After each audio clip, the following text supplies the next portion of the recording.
mờ cũng có mờ số này là mờ số tí nó treo cả cái gì nó mờ chính tay là hai này vẫn thì spec lớn cái bẹt tí sau cái đầu ao giam càng thầm nè nó thì mong nó có mong không mong nha bắnมันในก็เนี่ยน้ำมันลัดลองการบ้านการเมืองเนี่ยเนาะการบ้านการเมืองเขาขานั้นเนี่ยมันโหลไว้ลำลองเนาะไว้ลำลองเตะๆเนี่ยเนาะไว้เป็นรองใหญ่เนี่ยเนาะ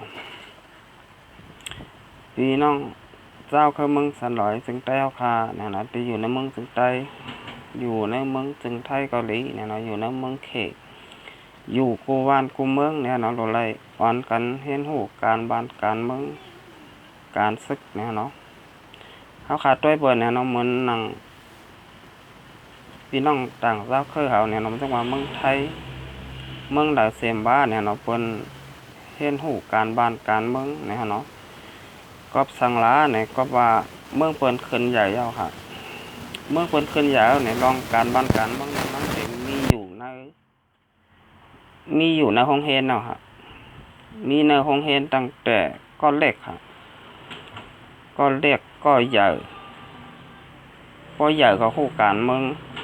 มากำเดียวเจ้าค่ะวันปนเมืองปนเนี่ยฮะเนาะเหมือนของเมืองไทยเนี่ยฮะเนาะเอาง่ายๆเหมือนเมืองไทยฮะบ้านเมืองเฮามีสังฆราชเนี่ยมีฮะลองการบ้านการเมืองเนี่ยเนาะมันมีในห้องเรียนเนี่ยเนาะที่เฮาคากว่าเรียนอยู่กูวันเนี่ยที่ในห้องเรียนก็กว่าห้องเรียนไฟลานมันเป็นห้องเรียนหลวงปองตึงมานก็ห้องเรียนหลวงปองตึงมานเนี่ยให้สั่งเลยว่ามันมีรองการบ้านการเมืองล่ะเนี่ยมันจะห้องเรียนเจ้าคือเมืองสันดอยจึงใต้เฮาค่ะมันมีปืนของมารเขาก้อยครับมันจังว่าปืนปนเล็งหนองอันนี้มันจังว่าไปยึดหนองอันนี้มันจังว่าเกี่ยวกับอันไผ่หลวงพ่อจึงมารเขาเนี่ยเนาะมันจังว่าเตียนเป็นปืนใต้เฮาคาเปลี่ยนเผาลูกตีไหลมาเนี่ยเนาะมันมีเนี่ยเนาะมันจังเกี่ยวกับที่เป็นเกี่ยวกับพี่น้องใต้เฮาคาเนี่ยเนาะที่เจ้าก็เมืองสันดอยจึงใต้เฮาคาเนี่ยเนาะว่าใต้เฮาคาเปลี่ยนเผาลูกตีไหลมาเจ้าก็ใต้เฮาคาเนี่ยมันมีเนี่ยเนาะเฮาคาหรือไร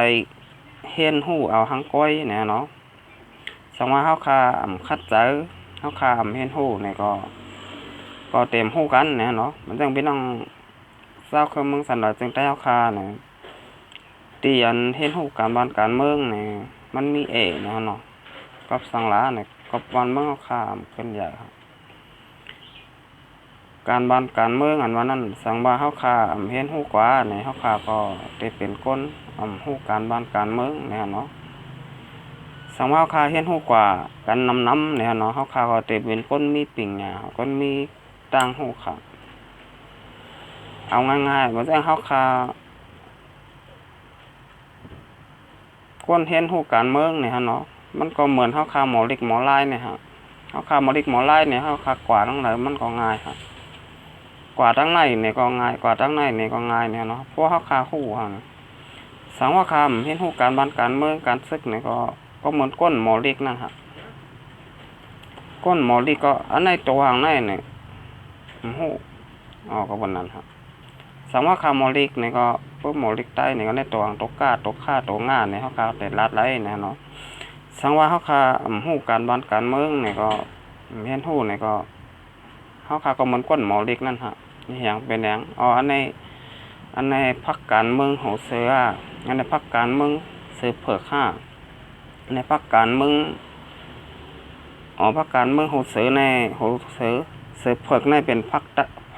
อันคนเมืองจึงใต้เฮาเนี่ยเนาะพรรค นกยุงพรรคสังสีเนี่ยได้เป็นพรรคการเมืองของมารเป็นปาร์ตี้ของมารเนี่ยเนาะ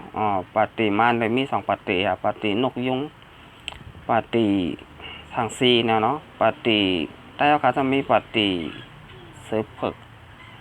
แล้วก็โฮเซอร์เนี่ยเนาะมีอยู่2ปาร์ตี้เหมือนกันครับกอบนั้นได้เนี่ยเนาะใครพี่น้องเจ้าเครื่องมือสันใดจึงแต้วค่ะเนี่ยเนาะเห็นหูการบ้านการเมืองการซึกกันกว่าได้ยาวเนี่ยเนาะเพราะว่ากัปตันเนี่ยมันเป็นกัปตันใหม่ฮะมันเป็นกัปตันก้นรุ่นใหม่เนี่ยเนาะมันเหมือนนังกัปตันเก่าที่ป่วนมาเนี่ยเนาะเพราะว่ากัปตันเก่าที่ป่วนมานั้นเฮาคำเราเฮ็ดสังหะกัปตันมันก็ปอกเนี่ยเนาะเพิ่นฮ้องว่ากัปตันแท็บสีแท็บเนี่ยเนาะแท็บสีแท็บในเฮ็ดหั่นล่ะน่ะสั่งเฮ็ดพลาเฮ็ดผิดเนี่ยก็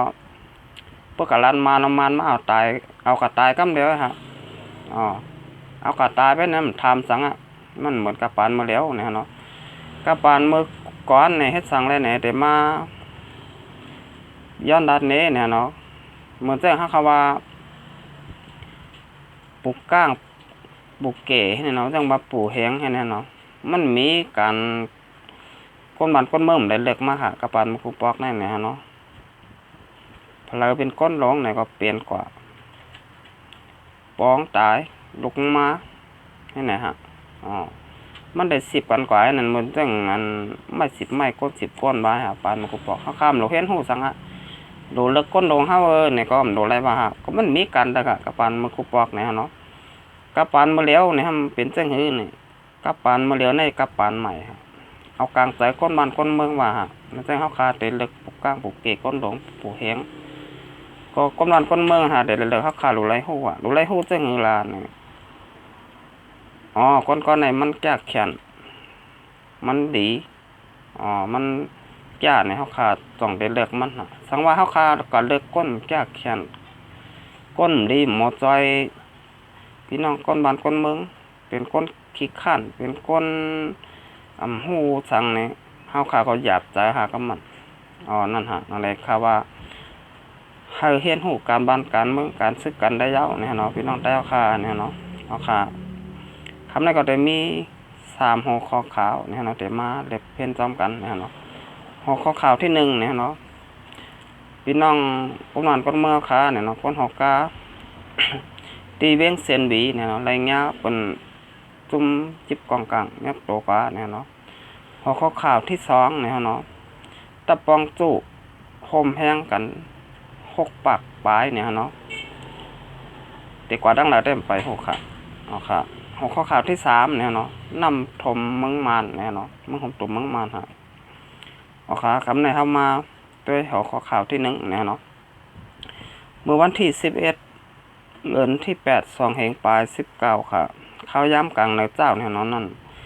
มีสมยิบกองกลางจุ่ม1เนาะเปิดตีงับเอาก้นหอกา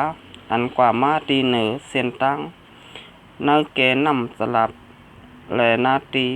เจเวงเซนบีกว่าซ้ำเขา1ก็กว่าซ้ำเขาเนี่ยเนาะหลายก็เต็ม6ค่ะ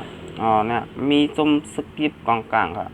มาเปิ้งเงียบเอาตัวก้นหอกาเนี่ยเนาะกว่าซ้ำเขาเนี่ยเนาะวายเสนั่นเนี่ยเนาะภายซึกมานเขาไล่หูข่าวตันแลไล่ฮอดแผวกว่ากดทัดเนื้อปื้นตีอันจุ่มยิบกองกลางไล่มาตีงับเอาก้นหอกากว่านั่นเนี่ยเนาะ